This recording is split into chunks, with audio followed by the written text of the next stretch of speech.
Assalamualaikum warahmatullahi wabarakatuh. Semoga Allah senantiasa selalu melimpahkan rahmat-Nya kepada kita semua. Kali ini akan dibacakan beberapa kisah karomah Gus Mik kembali. Nama lengkap beliau adalah Kiai Haji Hamim Thohari Jazuli, lahir dari seorang ulama besar pengasuh pondok pesantren Al-Falah, Ploso, Mojo, Kediri, Jawa Timur. Gus Mik adalah putra ketiga dari 6 bersaudara dari pasangan Kiai Haji Jazuli Usman dan Nyai Rodiah. Beliau adalah pendiri Semaan Al-Quran dan Jamaah Zikrul Gofilin. Sejak kecil Gus Mik, panggilan akrab beliau, sudah memiliki keanehan-keanehan. Beliau sering pergi dari rumah, sampai Kiai Jazuli ayah beliau, menganggap putranya hilang. Pada waktu di pesantren ayahnya, Gus Mik jarang sekali mengikuti pengajian di madrasah, tetapi anehnya itu semua tidak membuat Gus Mik ketinggalan pemahaman tentang agama, kitab kuning, dengan santri-santri ayah beliau. Ketika diuji kemampuan Gus Mik dalam memahami agama, malahan jauh melebihi santri-santri ayahnya yang setiap hari masuk dan mengaji di madrasah. Beliau kemudian berguru pada Kiai Dalhar Watu Congol, Kiai Hamid Pasuruan, dan lainnya. Semua guru dari Gus Mik tersebut telah dikenal oleh masyarakat sebagai tokoh agama yang paling berpengaruh di daerahnya. Dalam pendidikan, terutama Al-Quran, Gus Mik untuk pertama kali dibimbing langsung oleh sang ibu, Nyai Rodiah, kemudian selanjutnya diserahkan kepada Ustadz Hamzah. Proses belajar itu tak berlangsung lama, baru mendapat 1 juz, Gus Mik sudah minta hataman. Menurut cerita, dari sekian banyak putra Kiai Haji Jazuli yang dihatami Alfiyah dengan syukuran hanya Gus Mik saja. Ini karena Gus Mik yang jarang masuk sekolah dan lebih banyak keluyuran namun bisa hatam Alfiyah, tentunya ini sesuatu yang luar biasa. Selain juga untuk memotivasi Gus Mik agar lebih giat lagi. Tapi Gus Mik masih sama seperti sebelumnya, di saat saudara dan teman-temannya mengaji, Gus Mik hanya keluyuran dan bermain-main atau tidur-tiduran di samping Kiai Haji Jazuli yang sedang mengaji. Perhatian sang ayah kepada Gus Mik memang berbeda dibanding kepada putranya yang lain. Kiai Haji Jazuli hanya akan memulai mengaji jika putra-putranya sudah berkumpul, dan jika tidak mau mengaji maka beliau akan marah sekali. Tapi jika Gus Mik yang tidak mau mengaji, maka Kiai Haji Jazuli membiarkannya saja. Pernah suatu ketika Gus Mik disuruh mengaji oleh sang ayah. Tapi Gus Mik hanya memanggul kitabnya dan mengelilingi Kiai Haji Jazuli sebanyak 3 kali. Kemudian dia mengatakan bahwa dirinya telah mempelajarinya, lalu pergi. Melihat tingkah Gus Mik itu, Kiai Haji Jazuli hanya diam dan tersenyum. Perhatian Kiai Haji Jazuli yang berbeda kepada Gus Mik ini pertama karena Gus Mik telah memasuki dunia tasawuf sejak kecil. Kedua, desakan dari Nyai Rodiah agar Gus Mik dibiarkan melakukan apa kehendaknya, karena sang ibu tahu bahwa anaknya memiliki kelebihan sejak lahir. Ketiga, masukan dan pertimbangan beberapa kiai tentang keanehan Gus Mik. Dan keempat, bukti laporan dari beberapa santri yang mengasuh Gus Mik telah menuturkan ihwal Gus Mik dalam memahami kitab. Pada zaman beliau terdapat suatu ketetapan di organisasi Nahdlatul Ulama NU tentang thariqah. Organisasi NU menetapkan bahwa thariqah yang resmi dan diakui keberadaannya hanyalah thariqah yang mutabaroh, artinya silsilah dari thariqah itu jelas sampai ke Nabi Muhammad Sallallahu Alaihi Wasallam, sedangkan thariqah yang tidak mutabaroh seperti thariqahnya Sunan Kalijogo, Syekh Siti Jenar itu tidak diakui keberadaannya. Sungguh tindakan yang sangat bijaksana karena pada saat itu Gus Mik tidak memihak salah satu thariqah seperti yang dilakukan oleh kebanyakan kiai. Tetapi Gus Mik malahan membuat suatu jamaah, di mana jamaah tersebut berkumpul melakukan zikir bersama tanpa harus diembel-embeli thariqah mutabaroh atau goiru mutabaroh yang diberi nama Jamaah Zikrul Gofilin. Ini merupakan suatu solusi yang bijaksana di mana beliau mampu mengakomodir segala kepentingan. Setiap orang bisa masuk ke jamaah yang beliau dirikan baik dari kelompok mutabaroh atau goiru mutabaroh, bahkan orang bukan thariqah pun bisa masuk. Syarat utama untuk masuk Jamaah Zikrul Ghafilin adalah Islam. Gus Mik selain dikenal sebagai seorang ulama besar juga dikenal sebagai orang yang nyeleneh. Beliau lebih menyukai dakwah di kerumunan orang yang melakukan maksiat dibandingkan dengan menjadi seorang kiai yang tinggal di pesantren yang mengajarkan santrinya kitab kuning. Hampir tiap malam beliau menyusuri jalan-jalan di Jawa Timur, keluar masuk klub malam, bahkan nimbrung dengan tukang becak, penjual kopi di pinggiran jalan, hanya untuk memberikan sedikit pencerahan kepada mereka yang sedang dalam kegelapan. Ajaran-ajaran beliau yang terkenal adalah suluk jalan terabas atau dalam bahasa Indonesianya pemikiran jalan pintas. Gus Mik salah satu tokoh Nahdlatul Ulama NU dan pejuang Islam yang masyhur di tanah Jawa, dan memiliki ikatan darah kuat dengan berbagai tokoh Islam ternama, khususnya di Jawa Timur. Maka wajar jika Gus Mik dikatakan pejuang agama yang tangguh dan memiliki kemampuan yang terkadang sulit dijangkau akal. Selain menjadi pejuang Islam yang gigih, dan pengikut hukum agama yang setia dan patuh, Gus Mik memiliki spiritualitas atau derajat kerohanian yang memperkaya sikap, taat, dan patuh terhadap Tuhan. Namun, Gus Mik tidak melupakan kepentingan manusia atau interaksi sosial, hablum minallah wa hablum minanas. Hal itu dilakukan karena Gus Mik mempunyai hubungan dan pergaulan yang erat dengan almarhum Kiai Haji Hamid Pasuruan dan Kiai Haji Ahmad Siddiq, serta melalui keterikatannya pada ritual Zikrul Ghafilin, pengingat mereka yang lupa. Gerakan-gerakan spiritual Gus Mik telah menjadi budaya di kalangan Nahdiyin, seperti melakukan ziarah ke makam-makam para wali yang ada di Jawa maupun di luar Jawa. Hal terpenting lain untuk diketahui juga, bahwa amalan Gus Mik sangatlah sederhana dalam praktiknya. Juga sangat sederhana dalam menjanjikan apa yang hendak didapat oleh para pengamalnya, yakni berkumpul dengan para wali dan orang-orang saleh, baik di dunia maupun akhirat. Pernah diceritakan suatu ketika Gus Mik pergi ke diskotik dan di sana bertemu dengan pengunjung yang sedang asyik menenggak minuman keras. Gus Mik menghampiri mereka dan mengambil sebotol minuman keras lalu memasukkannya ke mulut Gus Mik. Itulah salah satu karomah kewalian yang diberikan Allah kepada Gus Mik. Jika sedang jalan-jalan atau keluar, Gus Mik seringkali mengenakan celana jeans dan kaos oblong. Tidak lupa, beliau selalu mengenakan kacamata hitam lantaran beliau sering menangis jika melihat seseorang secara kasyaf yang masa depannya suram dan tak beruntung di akhirat kelak. Ketika beliau dakwah di Semarang, tepatnya di NIAC di Pelabuhan Tanjung Mas. NIAC adalah surga perjudian bagi para cukong-cukong besar baik dari pribumi maupun keturunan. Gus Mik yang masuk dengan segala kelebihannya mampu memenangi setiap permainan, sehingga para cukong-cukong itu mengalami kekalahan yang sangat besar. NIAC pun yang semula menjadi surga perjudian menjadi neraka yang sangat menakutkan. Satu contoh lagi ketika Gus Mik berjalan-jalan ke Surabaya, ketika tiba di sebuah klub malam, Gus Mik masuk ke dalam klub yang dipenuhi dengan perempuan-perempuan nakal, lalu Gus Mik langsung menuju waitress, pelayan minuman. Beliau menepuk pundak perempuan tersebut sambil meniupkan asap rokok tepat di wajahnya. Perempuan itu pun mundur tapi terus dikejar oleh Gus Mik sambil tetap meniupkan asap rokok di wajah perempuan tersebut.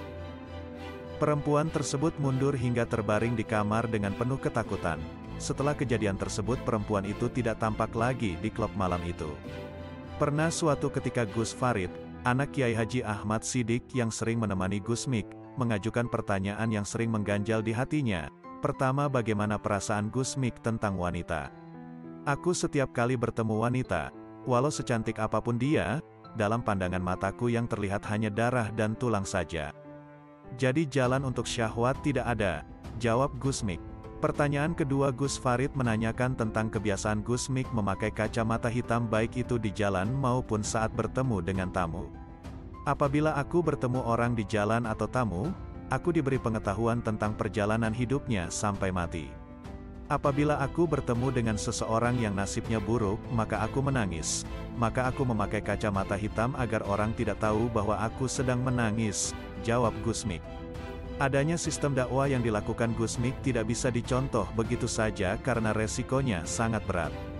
Bagi mereka yang alim pun sekaliber Kiai Haji Abdul Hamid Pasuruan mengaku tidak sanggup melakukan dakwah seperti yang dilakukan oleh Gus Mik, padahal Kiai Haji Abdul Hamid juga seorang waliullah. Tepat tanggal 5 Juni tahun 1993, Gusmik menghembuskan napasnya yang terakhir di Rumah Sakit Budi Mulya Surabaya, sekarang Siloam.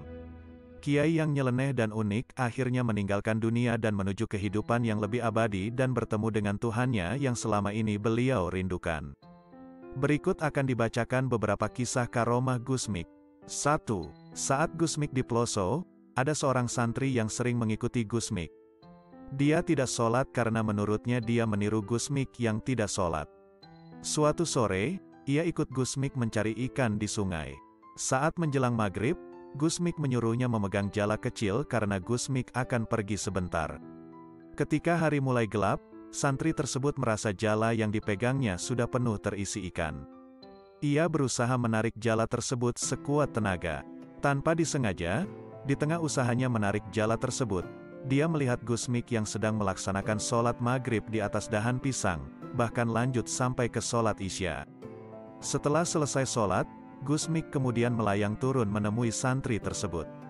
"Dapat ikan?" tanya Gusmik. "Anu Gus." Jawab santri itu sambil memandangi dahan pisang. Santri itu kemudian menyatakan bertaubat dan Gusmik menyuruhnya untuk mandi taubat di sungai tersebut. 2. Pernah suatu hari, saat memancing, kail Gusmik terbawa ikan. Saking besarnya ikan tersebut, hingga membawa Gusmik tercebur dan tenggelam di sungai tersebut. Pengasuhnya yang mendapatkan tugas dari ayah Gusmik untuk menjaga Gusmik kalang kabut, karena tak ada satupun orang yang bisa dipintai pertolongan, sebab saat itu masih pagi sehingga masih sepi dari pemancing. Mondar-mandir pengasuh Gusmik mencari Gusmik di tepi sungai, dengan harapan Gusmik tersangkut di tepi sungai. Namun, sampai hampir 2 jam Gusmik belum juga ditemukan. Akhirnya, karena frustasi, pengasuh tersebut pulang ke pondok dan membereskan bajunya untuk pulang tanpa pamit, karena takut akan dimarahi oleh ayah dan ibu Gusmik yang tak lain adalah pengasuh pondoknya. Dalam cerita Gusmik kepada pengikutnya, ternyata ikan itu merupakan ikan peliharaan gurunya yakni Nabi Khidir dan membawa Gusmik kepada Nabi Khidir. Pertemuan itu menurut Gusmik hanya berkisar 5 menit. Nyatanya Gusmik kembali ke daratan dan balik ke pondok pada jam 4 sore. Sedangkan pengasuh tersebut beberapa bulan kemudian kembali lagi ke pondok setelah mengetahui Gusmik sudah kembali ke pondok dengan selamat. 3. Pernah suatu ketika Gusmik diperintahkan untuk memetik buah kelapa untuk dijual. Lalu berangkatlah Gusmik ke kebun. Karena perawakannya yang masih kecil dan belia, Gusmik belum bisa untuk memanjat pohon kelapa. Akhirnya Gusmik terbang bagaikan burung dari satu pohon ke pohon lainnya untuk memetik kelapa sampai selesai tanpa menyentuh tanah. Begitu selesai, Gusmik segera turun. Namun kali ini Gusmik bingung karena hasil panen kelapa begitu banyak, dia tidak akan mampu untuk membawanya seorang diri. Akhirnya, Gusmik kembali terbang untuk memetik satu pelepah kelapa. Lalu buah kelapa itu ia ikat dua-dua dan dinaikkan ke pelepah kelapa itu. Setelah itu Gusmik menaiki pelepah itu yang kemudian terbang bersama pelepah itu meluncur pulang. 4. Cerita lain lagi, suatu ketika Gusmik duduk di pinggiran sungai. Tiba-tiba datang seekor burung besar berputar-putar di angkasa lalu hinggap di hadapan Gusmik. Setelah berbicara sebentar, Gusmik kemudian naik ke burung itu yang kemudian terbang entah kemana menemui gurunya. Tidak sedikit orang yang meragukan sholat Gusmik.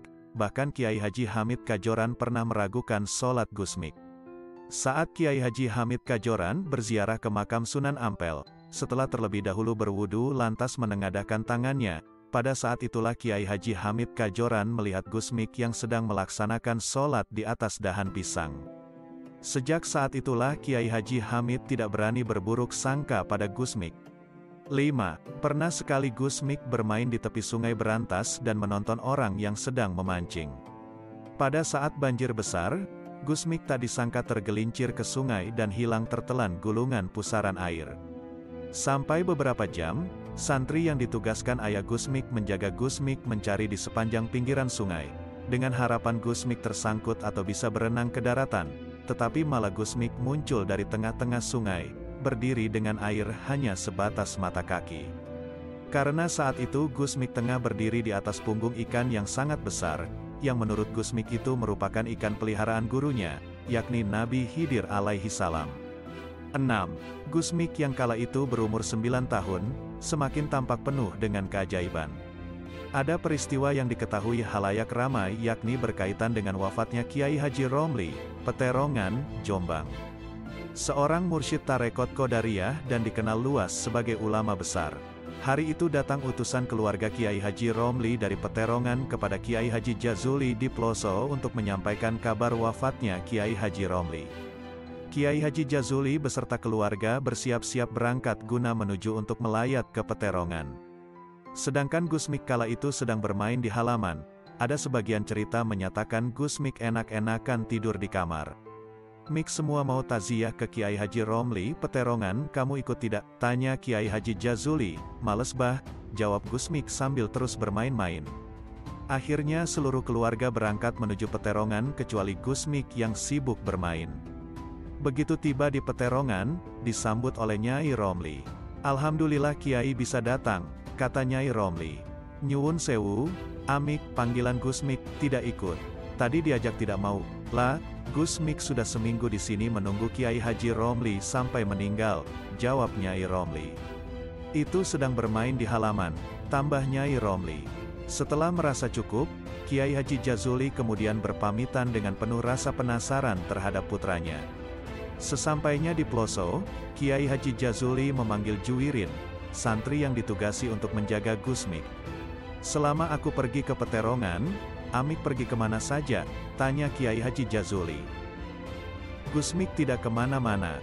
Sejak Kiai pergi sampai sekarang Gusmik masih tidur di kamar," jawab Juwairin. "Kamu jujur saja, tidak perlu berbohong untuk membela Amik," kata Kiai Haji Jazuli belum percaya. "Benar Kiai, saya tidak bohong," jawab Juwairin. "Yang manakah yang benar, Gusmik yang sudah seminggu nungguin Kiai Haji Romli atau yang sedang di rumah lagi tidur?" 7. Pernah Gusmik selama 3 bulan tidak pernah keluar kamar dari rumah salah seorang santrinya. Santri tersebut bekerja di luar siang dan malam, sering bertemu dengan beberapa orang dari Madura. Mereka ingin bertemu dengan Gusmik tetapi santri Gusmik tersebut melarangnya karena sudah 3 bulan ini Gusmik tidak mau keluar kamar atau menyendiri di kamar, tidak mau ditemui. Mereka marah karena merasa dibohongi oleh santri Gusmik. Mereka menyatakan bahwa beberapa hari ini Gusmik bersama mereka di Madura. 8. Seorang pemilik sebuah rumah makan di Perak, Jombang, pernah bercerita bahwa suatu ketika pernah Gusmik menantang beberapa para peminum minuman keras kelas berat ke warungnya untuk berlomba meminum alkohol. Gusmik minta disediakan beberapa kerat minuman alkohol.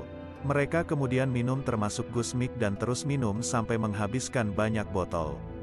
Sampai para peminum kelas berat telah mabuk dan menyerah. Gusmik masih dengan santainya menikmati botol minumannya.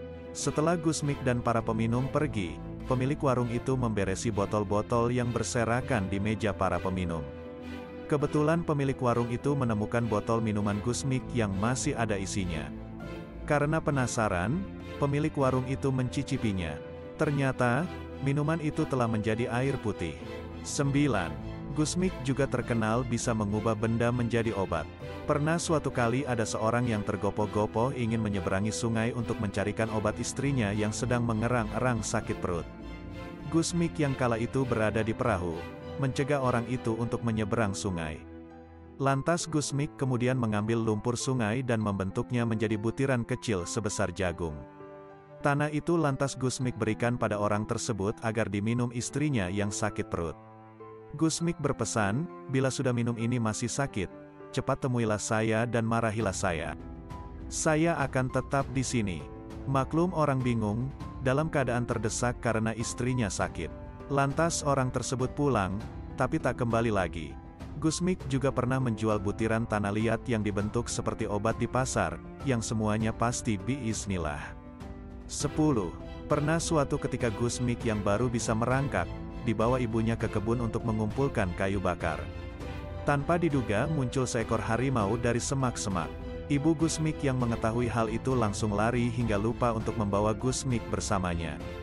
Begitu sadar betapa terkejutnya sang ibu, karena telah meninggalkan Gusmik. Ibu Gusmik lalu kembali dengan harapan harimau tadi tidak menemukan Gusmik. Sang ibu akhirnya menemukan Gusmik yang di depannya berdiri harimau yang sedang menjilati kukunya seolah menjaga Gusmik. Berbicara soal karomah dari seorang Gusmik memang tak ada habisnya. Mungkin masih banyak cerita nyeleneh yang disebut karomah pernah Gus Mik lakukan. Membaca cerita dari ulama, tanpa disadari akan membuat kita menjadi termotivasi untuk menjadi lebih baik lagi, yang tentunya berasal dari Allah.